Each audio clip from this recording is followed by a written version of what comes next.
आइए आज हम करते हैं वाटर सॉल्युबल विटामिन्स। पिछली वीडियो में मैंने आपको ऑलरेडी बता दिया है कि फैट सॉल्युबल विटामिन जैसे vitamin A, vitamin D, vitamin E and vitamin के। आज जो हम विटामिन्स करने जा रहे हैं वो हैं B6, B9, B12, B7, biotin, folate, niacin, pantothenic acid, thiamine and vitamin C. वैसे तो प्रीवियसली हम इनको विटामिन बी ही बोलते थे, लेकिन बेसिकली विटामिन बी में 8 और विटामिन्स होती हैं। ये 8 विटामिन्स का एक समूह होता है, इसलिए इसको विटामिन बी कम्प्लेक्स भी कहते हैं। और आम जो है आप देखेंगे कैप्सूल जो लेते हैं बी कम्प्लेक्स वाले, तो उसमें ये सारी 8 विटामिन होती हैं। बहुत ही important day to day life में जो यूज़ होने वाला कंसेप्ट है, आप इसको बिल्कुल ध्यान से सुनिएगा और इसको ज़िंदगी भर ही आपको काम आने वाली चीज़ है। तो सबसे पहले हम ये आपको कंसेप्ट देते हैं कि विटामिन बी और सी को वाटर सॉल्युबल विटामिन कहते हैं। क्वेश्चन आ सकता है which one of the following are water soluble vitamins, which one of the following are fat soluble vitamins। तो इसमें विटामिन बी और सी है। पहले हम विटामिन बी करते हैं। विटामिन बी को बी कम्प्लेक्स भी कहते हैं, ऑलरेडी मैंने बता दिया। इसमें ऑलमोस्ट 8 विटामिन आती हैं और इनमें डिटेल क्या है कि विटामिन B1 जिसको हम थायमीन भी कहते हैं, chemical name of vitamin B1 is thymine.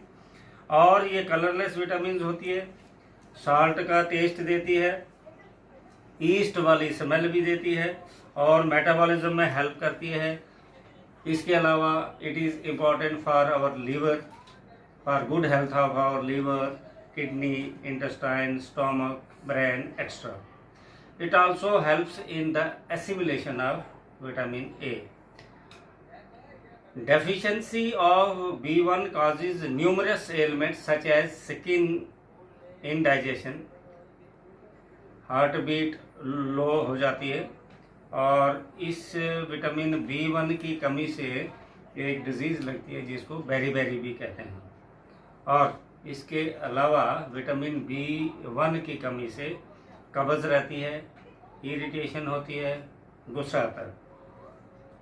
Vitamin B2 जिसको हम रिबोफ्लेविन कहते हैं, रिबोफ्लेविन जो है येलो कलर की विटामिन होती है। ये आमतौर पे अगर धूप में किसी फ्रूट को या सब्जी को रखेंगे तो ये डिस्ट्रॉय हो जाती है। ज़्यादा कुक करेंगे, ज़्यादा फ्राई करेंगे तब भी ये डिस्ट्रॉय हो जाती है। ये विटामिन जो है हमें हमेशा यंग रखती है। ये विटामिन जिसके बॉडी में नॉर्मल हो उसके चेहरे पे कभी झुर्रियाँ नहीं पड़ती हैं, उसका शरीर कभी ढीला नहीं पड़ता, उसके मसल्स ढीले नहीं पड़ते हैं, उसके बाल जो हैं जल्दी ग्रे नहीं होते हैं और उसकी eyes, nose, ear, teeth, lips, tongue ये सब के सब हेल्दी रहते हैं। और इसलिए इसको एक यूथ विटामिन भी कहते हैं क्योंकि ये हमेशा हमें यंग रखती है। स्किन का जो ग्लो है वो बढ़िया रहता है और इसकी डेफिशिएंसी से हमारा कद कम रह जाता है, जिसको ड्वार्फिज्म कहते हैं या स्टंटेड ग्रोथ भी कहते हैं। और ये विटामिन जो है इसकी डेफिशिएंसी से हमारी इम्यूनिटी कम हो जाती है। जैसे आजकल के दौर में अगर आप देख रहे हैं तो इम्यून पे काफ़ी स्ट्रेस दिया जा रहा है और कुछ लोग जिनकी इम्यून स्ट्रांग है उनको कोई सिम्टम्स जो हैं कोरोना वायरस के दिखाई नहीं दे रहे हैं। It is because of WBC। तो इस विटामिन B2 रिबोफ्लेविन की कमी से हमारे बॉडी में WBC की कमी हो जाती है और RBC पर भी इसका असर पड़ता है। Then comes vitamin B3 that is niacin. ये हमारी ग्रोथ एंड डेवलपमेंट के लिए बहुत ज़रूरी है और किस में पाया जाता है?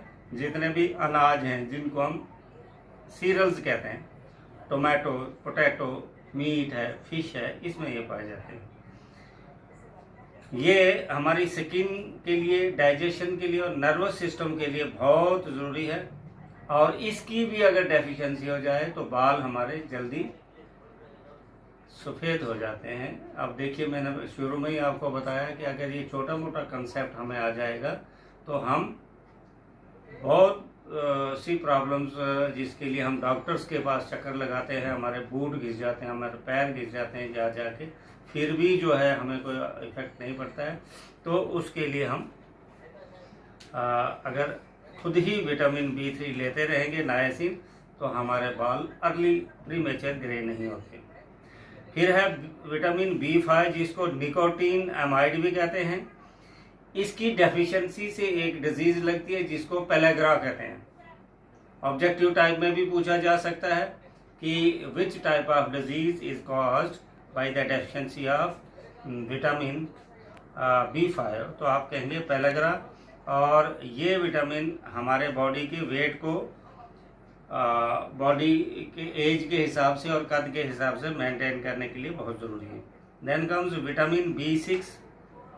ये हीमोग्लोबिन में हीमोग्लोबिन की फॉर्मेशन में बहुत ज़रूरी है, और haemoglobin is the red colouring pigment in the blood.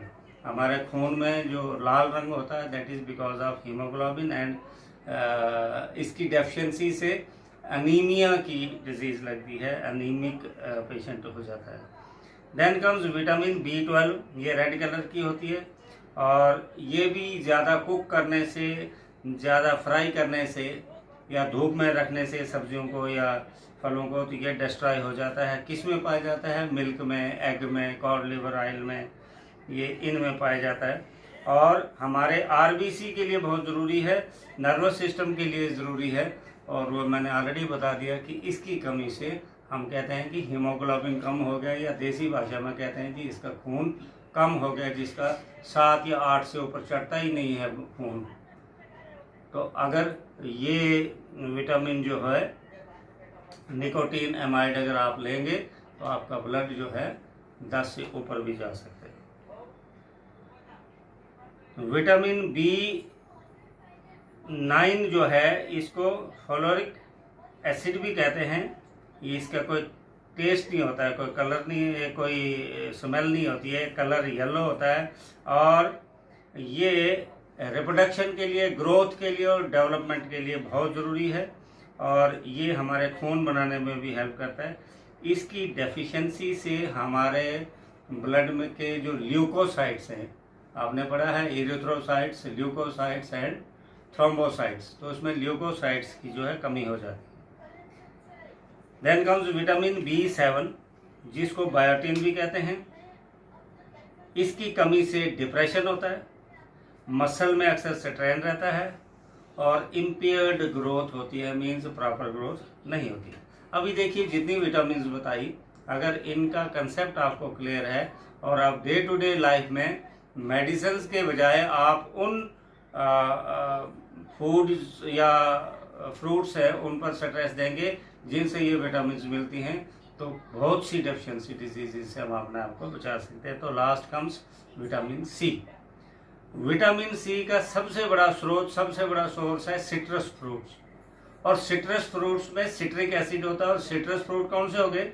जितनी भी खट्टी चीज़ें, जैसे आंवला हो गया, जैसे लेमन हो गया, जैसे ऑरेंज हो गया, जैसे खट्टे सेब हो गया, ये जिसमें एस्कॉर्बिक एसिड है, तो इस उनमें ये विटामिन C पाया जाता है। बहुत ही अवेलेबल और सस्ती विटामिन है ये, लेकिन हम अक्सर इनको भी नहीं लेते हैं, और इसके लिए भी हम डॉक्टरों के पास दौड़ते हैं। और जिनके मुंह में छाले पड़ते हैं, जिनके मसूड़ों से खून चलता है, थोड़ा सा ब्रश किया तो देखना डॉक्टर एक टिक्की देता है चूसने के लिए, वो खट्टी खट्टी सी होती है, बेसिकली वो सारी एस्कॉर्बिक एसिड ही होती है। ये हमारा मेटाबॉलिज्म बढ़ाती हैं, कैल्शियम को एब्जॉर्ब करते हैं, ये हमारी बोन्स, स्किन और कनेक्टिव टिश्यू को बनाने में हेल्प करते हैं, टीथ को स्ट्रांग करते हैं, गम्स को स्ट्रांग करते हैं। और इसकी कमी से एक डिजीज लगती है जिसको स्कर्वी डिजीज कहते हैं।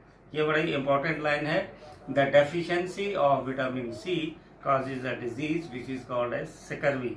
और अडल्ट जो है वो थकावट फील करते हैं, वीक फील करते हैं, इरिटेट हो जाते हैं अगर विटामिन C की कमी हो। और किस में पाया जाता है?